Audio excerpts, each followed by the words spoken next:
First Corinthians 16. It's the last chapter of our growth groups, at least for July. And then we'll pick up in Second Corinthians coming up in August. All right, so last chapter, I want to get right to it because I don't want to dilly-dally on this here video. This time, it's for real going to be shorter. All right. But what you're seeing in chapter 16 is kind of Paul's like last minute, I'm running out of parchment and a whole lot of rapid fire instructions.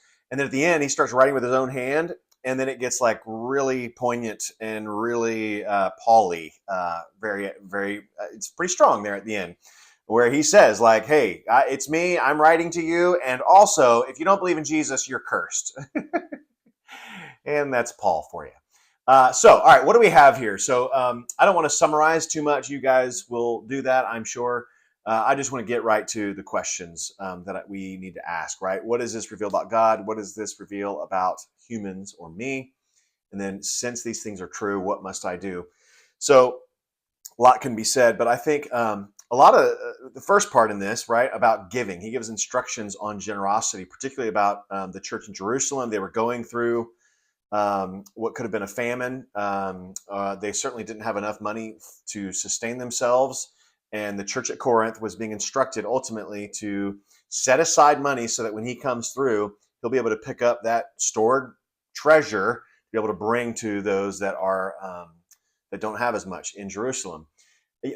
So for me, like I read that and I go, okay, what does that reveal about God? What it reveals about God is one, God is typically meeting the needs of God's people through God's people. His providence, if we'll let it, if we will let God's providence actually meet us the way that he wants it to meet us, is through God's people. A lot of time people ask for a miracle, but they don't like handouts, quote unquote. They don't want to do charity, but like they don't want to apply for benevolence or tell people that they're in need. But like, how can God's people be generous and meet those needs if we are not vulnerable and honest enough about the needs that we have? God sometimes, many times, typically meets our needs through his people. His provision, again, is typically met through God's people. That's the first thing I saw. Secondly, in verse 9, it talks about, it says this, it says, I will stay in Ephesus until Pentecost. So Paul is likely writing this, this letter from Ephesus sometime in the springtime. And Easter is about to come, resurrection is coming, and Passover, and now Pentecost. He's like, I'm going to stay here. I'm going to do some other traveling, and then I'll come and meet you, and hopefully I'll stay the winter with you. So you got to think spring, travel for most of the year, and then bunk down in Corinth in the winter. That's kind of his plan. But I want you to see something, because this is oftentimes how God works, and oftentimes the circumstances that you're in I think are explained right here in verse 10 when it says this, verse 8 and 9, rather. I apologize. It says this, but I will stay in Ephesus until Pentecost, for a wide door for effective work has opened to me, and there are many adversaries. I think a lot of times that we think where God is opening doors, he's going to also then prepare the way and pave the way for us. And typically where he opens doors, Satan has been waiting and planning and plotting, knowing that God's about to open that door. And there are many adversaries in the way of doing God's work or on the way of doing God's work. I don't know about you, but sometimes the best work that God puts before me are the ones where I'm the most riddled with doubt, the most riddled with fear, the most riddled with what ifs, and just lack of certainty to the path forward. And those are the open doors typically that God wants me to take, even though there are many adversaries. And I'm just talking about self-doubt. There could be like literal adversaries, people that are speaking against you, taking you down by character and by reputation and rumor and gossip, all sorts of ways that happens. But God doesn't remove the obstacles just because he's opened the doors. That's the way God works. That's what this passage reveals about him. Then finally, in verse 22, I already made reference of this, where Paul basically says, he says this, if anyone has no love for the Lord, let him be accursed. Look, Christianity is still really exclusive. It's still the narrow road. It's still the way. And that's not very popular. It's becoming less and less popular. And it's becoming less and less popular for Christians to actually even believe that maybe there's other ways. Nope. It's one way. It's loving Jesus, and anything else other than that is deserving of curses and damnation. As Galatians 1 says, if there's even an angel that speaks to you a different gospel, let him be anathema. Let him be sent to the deepest, darkest dungeon. And we need to kind of keep that at the forefront of what we're about. And that's, I think, why Paul writes that in his own handwriting, like he's been talking through someone else, Sosthenes, and now he picks up his own handwriting. He's like, you want to know what I think about? Really, just boil it down to everything. He's like, love the Lord, otherwise you're doomed. So it's really still exclusive. All right, that's what we know about God. What does this reveal about humans? I think there's a couple of things in the middle part and then one at the end. So for two things out of after verse 7 of chapter 16.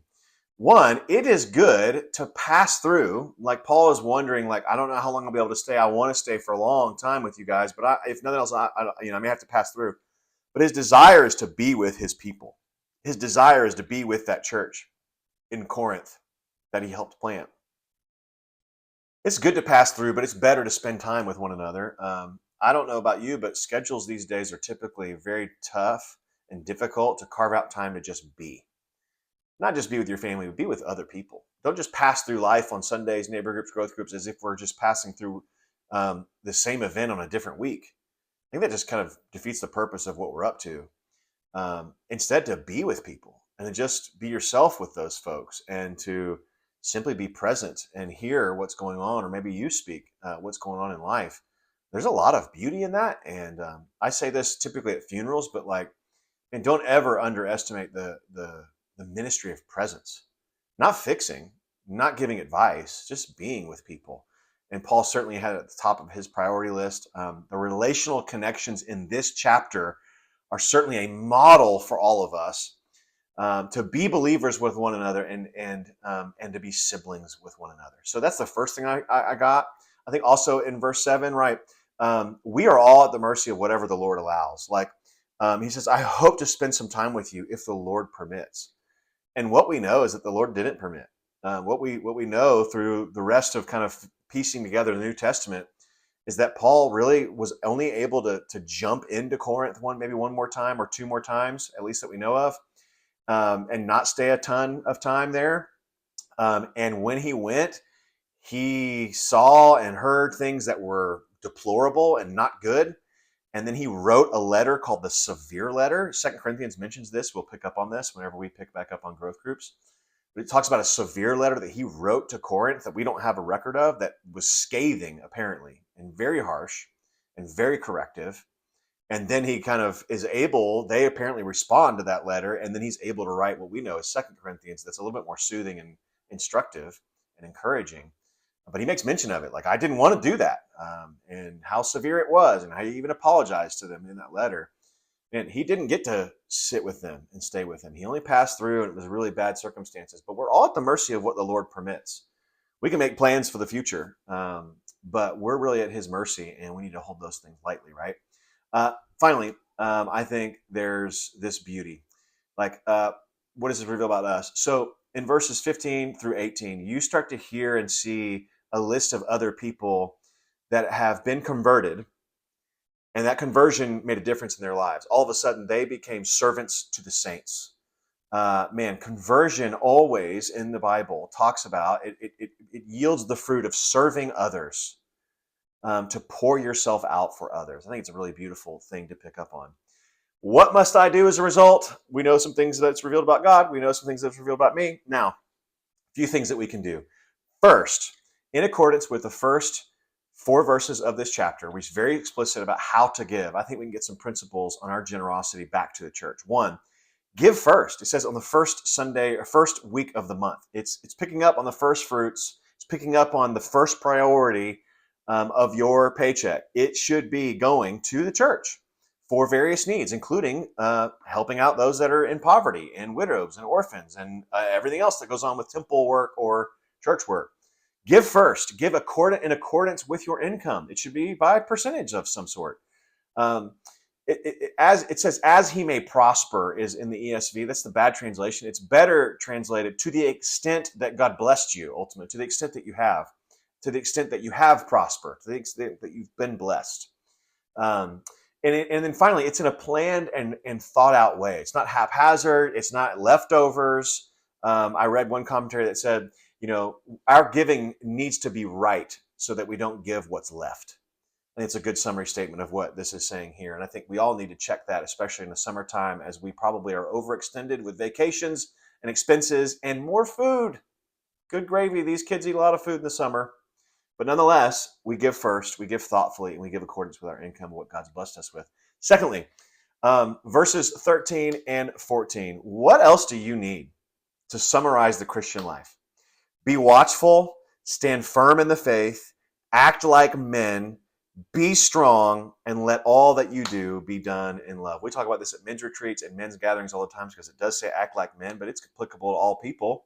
But certainly, manhood should be known not just for being strong and courageous, standing firm, but also doing things in love with a motive of love, making sure others feel loved in the process. This is ultimately at the heart of like everything that we're up to as believers. That's second.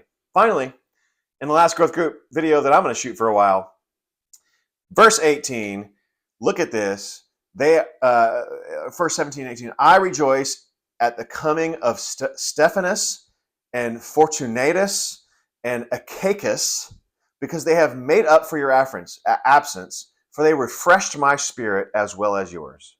Give recognition to such men. It gives God honor to honor, it gives God glory to honor people amongst us that refresh us, that serve us, that have poured themselves out for churches being hosted in their homes, serving other saints and not themselves. It is a beautiful thing to give honor to those that pour themselves out. So, for every neighborhood group leader, for every deacon, for every elder, for every serve team leader, for every person that doesn't hold a position, I just want to say thank you. I want to say thank you for all that you put into our church, whether you ever get thanked or not. We are grateful, whether you ever get recognized or from a stage or you're just holding babies in the back. And I don't even say like just hold. That's just as important as preaching and doing anything else. You're sharing the gospel in word and deed. And for all of us that are doing something, we are so grateful for you. I'm so grateful for you. I couldn't have imagined it would be this good when we started this church. It's even better and even more than ever I asked or imagined. And so I just want to recognize you. There are too many to name by name, but I am so grateful for each of you. Hope this is helpful. Love y'all. See you soon.